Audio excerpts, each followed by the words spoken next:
ആ കുശൽ ആ വീഡിയോയിൽ പ്രതിയെ പോലെ നിൽക്കുന്നവൻ അതാണ് ഞാൻ. കേസ് ഞാൻ റോഡിൽ കൂടെ വെറുതെ നടന്നു പോയത്. അപ്പോഴത്തേനും 2 സാറുമാർ വന്നിട്ട് പറഞ്ഞ് മേളിൽ ഇങ്ങനെ കുറച്ച് വാറ്റ് സീനുണ്ട്, അതൊന്ന് വന്ന് കണ്ടെന്ന് പറഞ്ഞൊന്ന് വന്ന് കണ്ടിട്ടൊന്ന് ഇറങ്ങിപ്പോകാൻ പറഞ്ഞു. അത്ര എനിക്കറിയത്തുള്ളൂ. പിന്നെ നടന്ന ഇതൊക്കെയാണ്. വൻ വാറ്റ് കേന്ദ്രം തകർത്ത് എക്സൈസ് 490 ലിറ്റർ കോട പിടിച്ചെടുത്തു.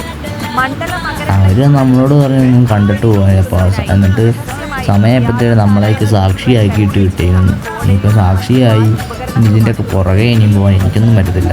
ബാംഗ്ലൂർ കിടക്കുന്ന ഞാൻ ഈ നാട്ടിൽ വന്ന് ഇനി കേസ് വാദിക്കാൻ പോവാം. പിന്നെ മീഡിയക്കാരാണ് ആ വീഡിയോ ഉണ്ടാക്കി വെച്ചിരിക്കുന്നത്, അത് വേറെ ഒരു രീതിയിൽ.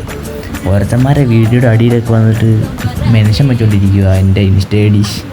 ഞാനാണോ മാറ്റിയെന്ന് ചോദിച്ചോണ്ട്. ഞാനല്ല കഴിച്ച് ആരാണ്ടോ മാറ്റി, എനിക്കറിയത്തില്ല ആരാ മാറ്റിയെന്ന്. ഞാനല്ല മാറ്റിയേക്കുന്നത്, ഞാൻ ഇതിനകത്തൊരു സാക്ഷി മാത്രം. എന്താ 2026 മൂഞ്ചി. അപ്പം ശരി എന്നാ.